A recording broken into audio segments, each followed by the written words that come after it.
আসসালামু আলাইকুম। আশা করি সকল ভাই ও বোনেরা ভালো আছেন, আমিও ভালো আছি।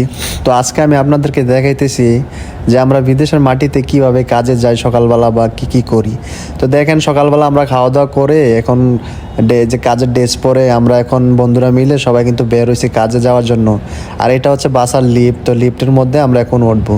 তো দেখেন আমরা লিফটে উঠছিলাম, ওঠার পরে লিফট থেকে নেমে এখন বাসার নিচে এটা হচ্ছে পার্কিং। তো এখান দিয়ে আমাদের প্রতিদিন কিন্তু হেঁটে হেঁটে কাজে যেতে হয়। তো এই যে দুষ্টামি করতেছে ছেলেটা, এটা হচ্ছে মিয়ানমারের। আর যে বাকি দুইটা দেখতেছেন সামনে, ওই দুইটা হচ্ছে নেপালের। তো মূলত এখানে আমরা বাংলাদেশি, মিয়ানমার, নেপাল, তারপরে ইন্ডিয়ান, এরপরে আপনার বিভিন্ন দেশের লোক কিন্তু মালয়েশিয়াতে কাজের জন্য আসে। মানে আমরা যেভাবে কাজের জন্য আসি, ওনারাও কিন্তু এভাবে কাজের জন্য আসে। তো সবাই মিলেমিশে আমরা এখানে কাজ করতে হয়, বন্ধুর মতো আচরণ করতে হয়, সবার সাথে ভালো ব্যবহার করতে হয়। এইটাই নীতি, তাই না? তো দেখেন এখানে কিন্তু আমাদের বাসায় কিন্তু দুইটা লক আছে, আর এখানকার লক কিন্তু তালা সিস্টেম নয়, সব কিন্তু কাঠ সিস্টেম।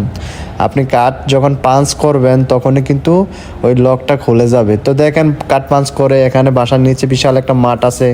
তো মূলত এখানে কিন্তু সকালবেলা অনেক মানুষ জিম করে, হাঁটাহাঁটি করে। তো বন্ধুরা দেখতে দেখতে কিন্তু অলরেডি আমি আমার রেস্টুরেন্টে চলে আসছি। তো এখানে মূলত আমি কাজ করি, এটা হচ্ছে আমার রেস্টুরেন্ট। তো এই রেস্টুরেন্টের ভিতরে কাজ করি আমি প্রায় কোনো দিন 7 ঘন্টা, 8 ঘন্টা, 10 ঘন্টা, মানে আপনার যেই দিন যে সেফটি থাকে ওই সেফটি অনুসারে আমরা কাজ করি কি রেস্টুরেন্টে। তো অনেকে মনে কনফিউজ যে রেস্টুরেন্টের কাজ কেমন, রেস্টুরেন্টের কাজ কি সবাই করতে পারে কি না বা কি আসে বিষয়। দেখেন রেস্টুরেন্টের কাজ কিন্তু সবাই করতে পারে, এটা না পারার কোনো কিছু নয়, শুধু আপনার অভিজ্ঞতা প্রয়োজন আর ধৈর্যর প্রয়োজন। তো যারা বর্তমানে মালয়েশিয়াতে আসার ইচ্ছুক, অনেকে আশা প্রকাশ করতেছেন যে মালয়েশিয়াতে আসবেন বা আসতে পারতেছেন না, তাদের জন্য বলবো দেখেন বর্তমান পরিস্থিতি এখন বেশি একটা ভালো না। আপনি বিদেশে না আসার চেষ্টা ভালো না করলেই ভালো হবে, কারণ বিদেশের পরিস্থিতি আগের মতো এখন আর নাই।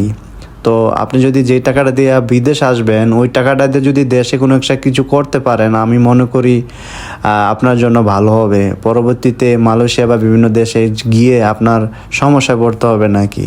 এখন আপনার ডিসিশন আপনি নেবেন, এটা আপনার ব্যাপার। জাস্ট আমি বোঝানোর চেষ্টা করলাম কি, যেহেতু আমি বিদেশে আছি, বাস্তবতা আমি জানি এই কারণে। তো আমার ভিডিওটি যদি ভালো লাগে অবশ্যই ভিডিওটি শেয়ার করে দেবেন। আর আপনি যদি ইউটিউব থেকে দেখেন সাবস্ক্রাইব করবেন, ফেসবুক থেকে দেখলে ফলো করবেন। ভালো থাকবেন, সুস্থ থাকবেন, দেখা হবে নতুন ভিডিওতে। আসসালামু আলাইকুম।